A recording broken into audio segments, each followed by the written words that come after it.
all Dharma Masters and all Lotus Friends. Namo Amituofo.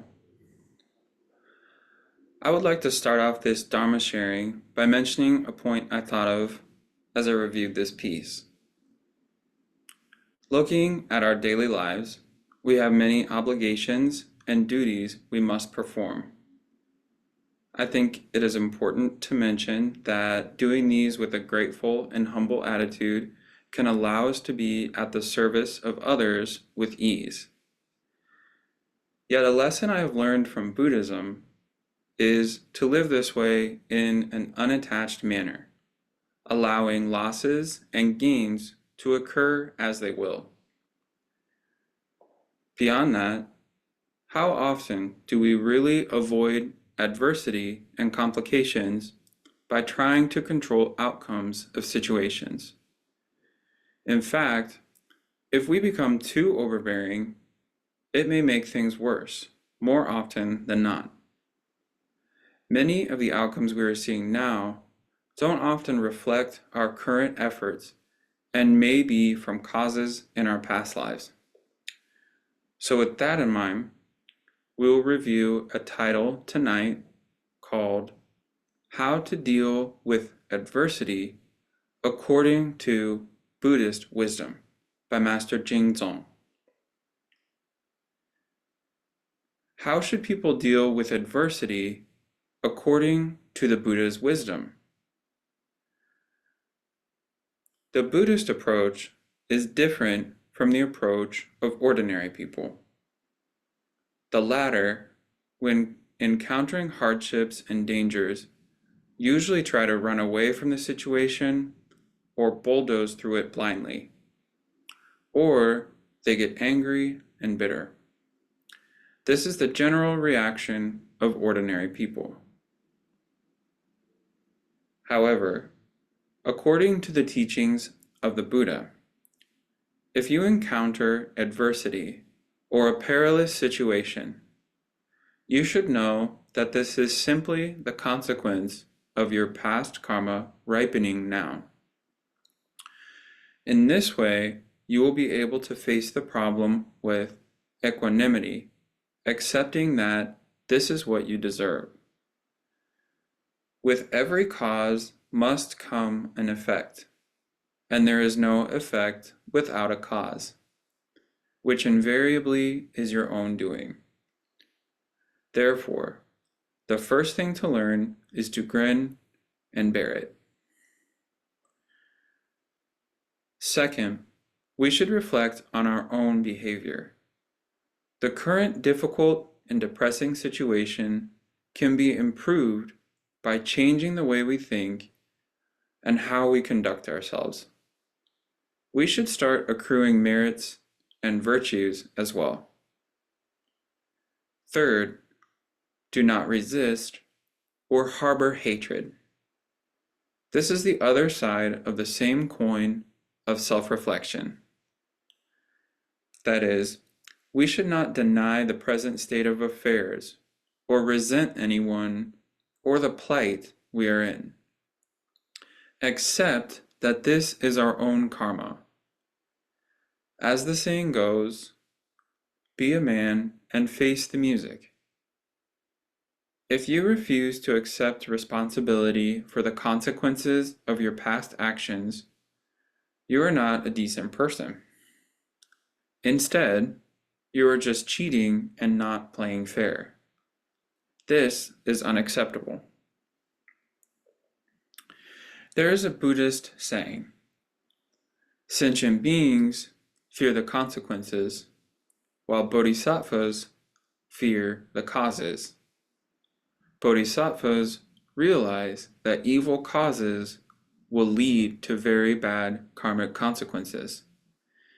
Therefore, they are prudent about their actions and take measures to guard against bad deeds. On the other hand, sentient beings misbehave all the time, and yet, when facing retribution, they panic and place the blame on fate, and among others, bemoaning, "How could this happen to me?" If we understand that everything is our own doing, we must act responsibly when retribution comes. That is, be a man, face the music. You must bear the consequences of your own actions. No matter how difficult or seemingly impossible it is to do so. If you made a wine that has turned bitter, you must drink it in order to suffer less. If you try to fight a very strong wind stubbornly, you will get knocked off your feet and get hurt. Rather, be like the yielding blades of grass, bending away from the wind, accepting, tolerating the force of the gale. This is the essence of grin and bear it, an attitude of resigning to adversity, is it not? The expression grin and bear it, or resigning to adversity, is full of wisdom. What should you do if a headwind is coming? Go along in the direction of the wind. For example, if the wind blows to the east, we should go east as well, gently falling down to let the wind pass. This is what is meant by grinning and bearing it. Just like practicing Tai Chi Chuan, the opposing force will be weakened, absorbed, and diffused.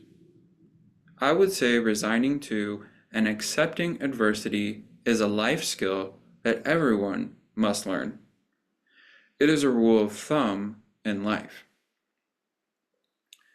However, some people don't understand this philosophy. They would say, "You're such a nice guy. Why should you simply accept something bad without putting up a fight? You are spineless." Well, try to resist or resent a karmic retribution and you'll see what happens. The chances are you will end up badly hurt, which benefits no one. Well, you may ask, what exactly am I bearing up to and accepting? You are bearing up to and accepting the causes created by yourself and the circumstances under which the effects are manifesting. This benefits everyone and has the lowest cost. If resistance and aggression arise in your mind and you decide to fight and defy the other party, then he will also be confrontational. On a larger scale, this could create discord in society. The important thing to remember is not to harbor hatred, for it only pains yourself. Like a knife stabbing deeper and deeper into your heart. You can, of course, seek help, such as from people who are in a position of influence, resorting to legal means, or trying conciliation. However, whilst taking such action, accept your responsibilities and do not become angry with others. This is not easy to do, but it is beneficial to all. There is, of course, an important fallback to practice Amitabha recitation. When all else fails, recite Amitabha's name as if your life depends on it. Will it work? Absolutely. There is a saying that goes, even if you don't do it for the sake of the monks, do it for the sake of the Buddha. The Buddha is the loving father of sentient beings of the 4 modes of birth and the teacher of the 9 Dharma realms. No matter what animosity there is between us and others, be they in this world or in any of the 6 realms, the more we recite Amitabha's name, the more our karmic hindrances will be eliminated and our merits and blessings multiplied. The difficult situation will be gradually resolved. This is a fundamental law. There are a multitude of challenges in life: dangers, setbacks, declines, distortions, pains, etc. And so it is all the more important that we have the correct outlook of life, values, and the world. Try thinking like this: this is my own karma, so I have no one else to blame. I will wholeheartedly seek rebirth in the Western land of ultimate bliss, forever freeing myself from the suffering of this world. Then, as a Buddha, I vow to return to this world to save others. In this way, as the saying goes, heroes are forged in adversity.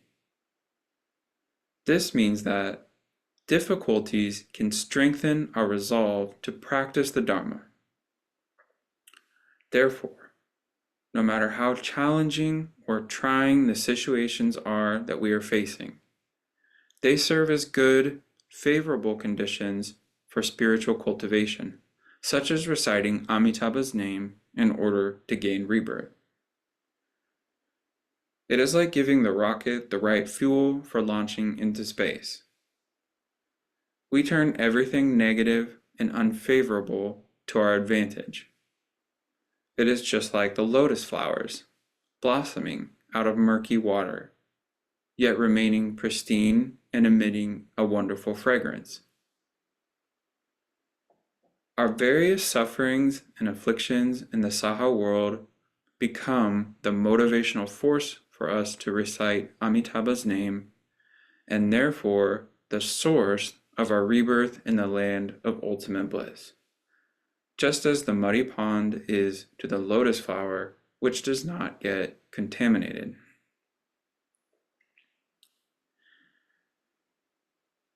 Now, with these words of Master Jingzong, I hope you are able to follow through to the end with me. I myself found the beginning words of this a bit tough to swallow before being given the ultimate solution.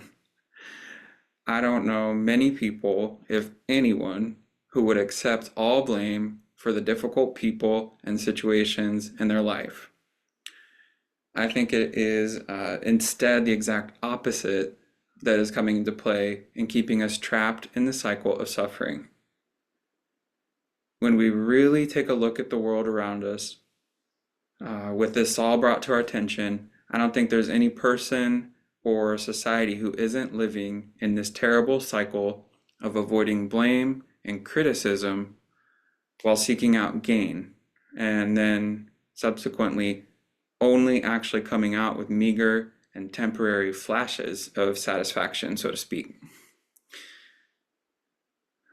So yes, there may be moments when we need to defend a helpless being or rescue someone to some form of imminent safety. But I think the bigger picture we need to learn is the overall concept that being humble and yielding is what will actually lead to abundant blessings. I believe that only with the right Buddhist worldview of cause and effect, paired with the boundless compassion of Amitabha Buddha's deliverance, will be the only way for us ordinary beings to accept that even the most terrible encounters in this world are our own doing. So I hope this will help us face hardships with an attitude of equanimity, as it was said, and optimism that we would not be able to find within ourselves. This invaluable understanding that we can apply to our living will surely make a big impression on even the most trying of tribulations. Thank you for allowing me this time. Namo Amituofo.